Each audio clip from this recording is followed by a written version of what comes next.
오늘은 덱사하고 인바디 재는 방법에 대해서 알아보도록 하겠습니다. 김대현 선생님 부탁합니다.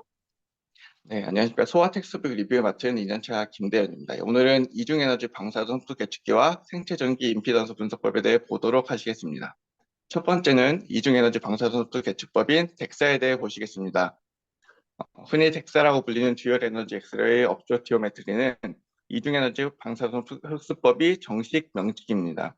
덱사는 골밀도 측정의 툴로서 사용되고 있으며 환자의 특정 자세 및 기계의 외관은 보시는 그림과 같습니다. 덱사의 원리는 방사선 인체를 수거할 때 투과 물질의 방사선 투과율 차이를 측정함으로써 투과 물질의 밀도를 산출하는 방식을 이용합니다. 덱사는 면적당 골밀도치를 나타내며 주로 척추와 고관절을 스캔하도록 되어 있는데 보통 생명과 연관된 유병률과 사망률에 영향을 주는 골절 부위이기 때문에 중요한 측정 부위로 알려져 있습니다. 구체적으로 요추의 골밀도 평가에 대해 먼저 보시겠습니다. L1에서 L4 중 모든 가능한 척추를 평가하되 국소적인 구조 변화가 있거나 인공 구조물이 있는 척추는 제외합니다. 4개를 모두 평가할 수 없는 경우에는 3개를, 3개를 평가할 수 없는 경우에는 2개만을 평가합니다. 최소한 2부위 이상이 되어야 진단이 가능합니다. 인접한 척추보다 T점수가 1 이상 높게 측정되는 경우 이 부위의 오류 인자를 파악하고 이 부위를 제외한 척추값의 평균을 채택하도록 합니다. 만약 판정 가능한 요추가 하나인 경우는 판정 불가로 판독하여야 합니다. 고령의 환자들에서는 흔히 척추 후방부의 퇴행성 질환이 동반된 경우가 많아 비정상적으로 높게 골밀도가 측정될 수 있고 구조적인 문제가 심할 경우 고관절 부위 골밀도를 측정하는 것이 바람직합니다. 다음은 힙의 골밀도 측정에 대해 보시겠습니다. 골밀도 측정 값에는 토탈 힙과 피모 4개 수치를 이용합니다. 환자의 포지션으로 15에서 20도 어덕션 지켜서 측정하고 레서 트로켄터가 보일락 말락한 정도로 자세를 취하는 것이 중요합니다. 다음 그래프를 통해 골다공증의 정의 및 평가에 대해 알아보시겠습니다. 젊은 건강한 성인의 골밀도를 기준점으로 보았을 때 T값이 0입니다. 그리고 50세 이상 남성과 폐경 후 여성의 골밀도는 T값으로 평가를 하는데 T점수로 마이너스 1.0에서 마이너스 2.5 사이는 고혈감소증, 그리고 T점수가 마이너스 1.0 이상에는 정상 골밀도라고 평가하였습니다. 여기서 사용된 T점수는 환자의 골밀도를 젊은 성인의 평균 최고 골밀도와 비교하여 표준 편차로 나타낸 것입니다. 왼쪽에 빨간 점이 50세 폐경한 여성이라고 하면 골밀도를 T스코어로 평가를 해야 하고 마이너스 1.5이기 때문에 고혈감소증에 해당됩니다. 만약 우측에 빨간 점이 65세 남성이라면 골밀도를 마찬가지로 T스코어로 평가해야 하고 마이너스 2.8이기 때문에 골다공증에 해당됩니다. T점수와 함께 골밀도 측정에 사용되는 표현 방법으로 Z점수 단위가 있습니다. 이것은 T점수와는 달리 동일 나이대 건강한 대조군의 평균 골밀도와 비교하여 나타낸 것입니다. Z점수는 같은 연령대의 사람들과 비교하여 골다공증에 의한 골절 위험도를 나타내고 50세 이전 남성과 폐경 전 여성에서 골밀도를 평가할 때 사용합니다. 앞장의 슬라이드에 잠깐만 여기서 좀 잘못 얘기한 게 있는데 이게 그 건강한 사람의 평균이 아니에요. 그냥 평균이에요. 그 나이대에 제너럴 파퓰레이션의 평균이지 건강한 사람을 골라서 한 게 아니에요. 그러니까 당연히 나이가 들면 들수록 골밀도는 낮아지겠죠. 그러니까 골밀도가 낮아지니까 쉽게 생각해서 그 투 스탠다드 데비에이션이라고 쳐봐요. 그 나이 때 평균 투 스탠다드 데비에이션이면 1%밖에 없는 거예요. 골밀도 골다공증의 정의에 들어가는 거는 그런 식으로 생각을 해야 돼. 그래서 기준이 되는 거는 우리가 피크로 생각하는 20에서 30대의 분포를 기준으로 해가지고 그 분포로 봤을 때 투 스탠다드 데비에이션 넘어가면 우리가 오스테오포로시스라고 이제 생각을 하는 거예요. 그래서 이제 2.5라는 것도 되게 아비추라리하죠. 뭐 2.4는 괜찮고 2.6은 안 괜찮고 그런 건 아니고 우리가 이제 행정적으로 편의를 위해서 그렇다고 해서 구별을 안 할 수는 없으니까 그렇게 한다 이렇게 생각하시면 됩니다. 네, 지나갑시다. 앞장의 슬라이드에서 본 그래프를 표로 정리하였습니다. 골밀도는 연령, 성별, 인종원의 정상 평균값과 비교하여 해석하고 T값은 환자의 측정 값을 젊은 연령의 평균값으로 뺀 값에서 젊은 연령의 표준 편차를 나눈 값으로 골절에 대한 절대 위험도를 나타내기 위해 골량 중 가장 높은 재물 연령의 고밀도가 비교한 값입니다. Z값은 동일 연령의 평균 고밀도와 비교한 수치고 소아 청소년 그리고 폐경전 여성과 50대 미만 남성에서는 T값 대신에 Z값을 이용하고 마이너스 2.0 이하면 연령 기대치 이하 혹은 저고밀도라고 정의합니다. 2차성 골다공증의 감별을 위해서 추가적인 검사가 필요할 수 있습니다. WHO에서는 T스코어를 기준으로 골다공증을 평가하고 있는데 T스코어가 마이너스 2.5 이하면서 동시에 골다공증성 골절이 동반된 경우에 중증 골다공증이라고 진단합니다. 이번엔 소아의 골다공증에 대해 보시겠습니다. 우선 골밀도 검사에서 Z 점수를 사용하며 결과 보고지에 T 점수를 기입해서도 안 됩니다. Z 점수가 마이너스 2.0 이하이면 연령 대비 저밀도라는 용어를 사용합니다. 소아 청소년에서 1차성 골다공증은 매우 드물지만 뇌성마비와 같은 간질 이런 질환이 있는 경우 치료에서 항경련제 등을 사용하게 되는데 이러한 치료에 의해서 발생하는 2차성 골다공증은 점점 증가하고 있습니다. 문제는 소아 청소년에게 골다공증이 발생하면 픽본 매스가 성인기에 낮아지기 때문에 주 성인기의 거울 건강에도 악영향을 미친다는 것에 있습니다. 소아의 골다공증은 ISCD에서 다음과 같이 두 가지 중 하나의 기준을 만족할 때 진단할 수 있다고 하였습니다. 골밀도 검사에서 Z스코어가 마이너스 2.0 이하면서 장골의 비외상성 골절력이 3회 이상, 그리고 이거나 골밀도와 상관없이 1개 이상의 비외상성 척추골절이 발생한 경우에 소아 골다공증에 해당됩니다. 골절력이 없는 소아에서 만약 덱사 스코어가 Z스코어로 마이너스 2.0 이하가 나온다면 골다공증은 아니지만 저골밀도로 평가되게 됩니다. 덱사의 요추 고밀도 측정 결과치를 예시로 보시겠습니다. 골다공증에 해당되는지는 아니면 혹시 T스코어는 몇인지 한번 마음속으로 계산해 보시도록 하겠습니다. L3포의 퇴행성 변화로 인해서 L1, 2에 비해서 고밀도가 높게 측정되었고 이 경우에는 L3포를 제외한 L1과 L2의 T값 평균치를 이용해서 골다공증으로 진단할 수 있습니다. 골밀도를 실제보다 높게 혹은 낮게 측정되도록 하는 요인들을 정리한 슬라이드입니다. 골밀도 평가 시에 제외를 해야 되는 부위이기 때문에 알고 계셔야겠습니다. 대표적으로 척추뼈의 압박골절이나 대동맥의 칼시피케이션, 그리고 플레이트나 로드 등의 메탈이 있을 때 골밀도가 높게 측정되고 라미넥토미를 시행받았을 때 골밀도는 실제보다 낮게 측정됩니다.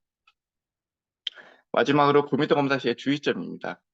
골밀도 검사 전에 조영제 사용 유무나 폐기약 검사, 이전 골밀도 검사 결과 등 있는지 꼭 확인을 하고 검사를 시행하는 것이 중요하겠습니다. 이어서 바이오 일렉트릭 임피던스 아날리시스에 대해 보시겠습니다. 보시는 그림은 인바디라는 제품입니다. 인바디로 잘 알려져 있는 생체전기 임피던스 분석의 대표적 예시로 볼 수 있습니다. 생체전기 임피던스 검사법은 인체의 미세한 전류를 인가해서 체내 저항값을 측정한 뒤에 이를 토대로 인체 구성 성분을 추정하는 검사법입니다. 앞서 보신 인바디라는 제품이 잘 알려져 있습니다. 상식적이지만 가장 중요한 부분인데 측정 전 유의사항으로 심장박동 조절기나 이식형 의료기기를 포함한 생명 유지에 필수적인 의료기기를 만약 체내에 착용하고 있는 환자의 경우에는 절대로 검사를 해서는 안 됩니다. 이는 생체전기 임피던스 검사가 미세하지만 전류를 체내에 인가하게 되므로 의료용 전자기기의 오작동이나 고장 등을 유발하여 환자에게 심각한 위험을 초래할 수 있기 때문입니다. 임산부의 경우에도 인간은 미세 전류가 태아에 미치는 영향과 안정성에 완전히 검증되지 않았기 때문에 검사를 하지 않는 것이 바람직합니다. 전기전도에 영향을 줄 수 있는 시계나 반지, 목걸이 등을 착용해서는 안 됩니다. 인바디를 통해 체내 성분 분석을 할 수 있고 이를 통해 체내 근육량을 평가할 수 있고 이를 근감소증이라는 질병의 진단에 최종적으로 활용할 수 있겠습니다. 근감소증은 그리스에서 기원을 하였으며 신체 활동 능력의 저하, 일상생활 기능 유지의 어려움, 낙상과 골절 위험 증가와 사망률의 증가로 이어질 수 있는 상태 및 질병입니다. 2016년에는 ICD 제10차 개정판에서 병명 코드로 정식 등재되었습니다. 근감소증으로 진단하려면 근육량 감소와 더불어 근력 또는 보행 속도의 감소가 동반되어야 합니다. 즉 골격근 양과 질 모두를 평가해서 근감소증으로 진단하게 됩니다. 대상자의 사지 골격근의 근육량이 문제가 있을 정도로 의미 있게 감소한 상태인지를 진단하기 위해서는 대상자의 체격을 보정할 표시한 지수가 필요하고 이것이 사지 근육량 ASM입니다. 체격이 큰 사람은 당연히 근육량도 많을 것이기 때문에 이를 키를 통해 보정합니다. 비만 지수로 사용하는 체질량 지수가 체중을 신장의 제곱으로 나누어 사용하는 것과 같은 이치입니다. 2019년 아시아 지침에서는 사지 근육량을 신장의 제곱값으로 나눈 것을 근육량 감소의 구분에 사용하고 있습니다. 사지 골격근량을 체질량 지수로 보정한 값이 기능 감퇴나 장애를 예측하는 데 더 좋다는 보고들도 있긴 하지만 아직은 적용되고 있지 않습니다. 인바디 검사 결과지를 받으면 보시는 우측 종이와 같이 구성되어 있는데 이 부분의 키와 부위별 근육량이 ASM 계산에 사용됩니다. 이와 이 대상자의 경우 신장이 151.5cm 있고 몸통을 제외한 오른팔, 왼팔, 오른다리, 왼다리 근육량을 킬로그램 단위로 합한 값을 키에 미터 단위의 환산한 값으로 제곱값으로 나누는 것이 ASM이 됩니다. 보시는 수식과 같이 계산을 하게 되고 이 대상자의 경우에는 5.498이란 값이 나오게 됩니다.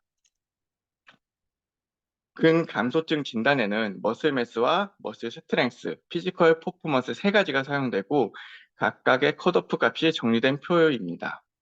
제일 마지막에 근육량 기준값으로 바이오 임피던스 측정 시의 기준값인 남성 7.0 미만, 여성 5.7 미만임을 보실 수 있습니다. 이어서는 머슬 매스, 피지컬 퍼포먼스, 머슬 스트렝스의 측정에 대해 간략히 보시겠습니다. AWGS의 아시아 지침은 근육량 측정을 위해 고민도 측정에 사용하는 덱사, 덱사나 혹은 앞서 살펴본 인바디로 잘 알려져 있는 생체전기 임피던스 측정 기법을 모두 허용하고 있습니다. 2019 아시아 지침에서 근감소증 진단을 위한 사지 근육량 감소의 기준으로 덱사로는 측정 시 남자 7.0 미만, 여자는 5.4 미만, 그리고 BIA로 측정 시에는 남자 7.0 미만, 여자는 5.7 미만이 되겠습니다. 근력의 측정은 근감소증의 진단의 중요한 요소입니다. 손과 아랫팔의 등척성 수축력, 힘 측정기, 즉 악력기로 측정을 하거나 다리 힘과 회전력의 복합 등성 운동 측정 방법 등 여러 근력을 측정하는 방법이 있습니다. 하지만 최근 연구에 따르면 신체 한 부위의 근력이 다른 부위의 근력과 밀접한 연관이 있고 손의 힘 측정기로 측정된 악력이 하지 근력의 측정을 대응할 수 있고 다리 근력과 비슷하게 예후를 예측할 수 있는 악력이 사이코페니아의 근육힘 기준으로 현재는 사용되고 있습니다. 하지 근력을 표준 측정하지 않는 이유는 하지 근력을 측정하는 것은 부피를 차지하는 장비가 있어야 되고 평가자에 대한 특별한 수련이 필요하기 때문입니다. 기준값으로는 남성은 28kg 미만, 여성은 18kg 미만일 때를 근육 힘 부족으로 평가됩니다. 근감소증 진단의 마지막 요소인 신체 활동 능력 평가에는 간편 신체 기능 평가인 SPPB와 6m 보행 속도, 5회의 의자에서 일어나기 세 가지 중 한 가지를 평가합니다. SPPB는 다기관 연구에서 보완된 측정법으로 기능평가 세 가지, 즉 보행속도, 의자에서 일어나기, 균형의 항목을 묶어서 만든 평가 항목으로 9점 이하를 근감소증으로 제시하고 있습니다. 보행속도 측정은 평소 때의 속도를 걸으라고 지시하고 6m를 몇 초 안에 걸어가는 가로 평가하는데 1m/s 미만일 때를 근감소증으로 제시되고 있습니다. 5회 의자에서 일어서기는 대상자가 무릎 높이 의자에서 앉아서 양팔을 가슴에 고착한 상태에서 5회 연속해서 가능한 빨리 일어났다 앉았다를 5번째 일어설 때까지 반복하게 하면서 소요 시간을 측정하는 것입니다. 2019년 아시아 지침에서는 5회 의자에서 일어서기에 걸리는 시간은 12초 이상일 때 신체 수행 능력 저하가 있다고 판단합니다. 근감소증의 진단 알고리즘을 마지막으로 보시겠습니다. 보시는 것과 같이 2019년에 지역사회 프라이머리 케어 세팅과 병원 환경인 하스피탈 세팅에서 근감소증이 의심되는 환자를 어떻게 찾아내고 진단하는지에 대한 새로운 알고리즘이 발표되었습니다. 기억하셔야 할 것이 오른쪽에 하스피탈 세팅에서 악력, 피지컬 퍼포먼스, 인바디를 통해 구한 ASM을 통해 사이코페니아를 진단할 수 있다는 것입니다. 로우 ASM은 사이코페니아 진단의 필수 조건이고 그와 동시에 머슬 스트렝스나 피지컬 퍼포먼스 둘 중 하나가 기준치 미달일 경우에 사이코페니아로 만약 둘 다 기준치 미달이 되는 중증 근감소증으로 진단하게 됩니다.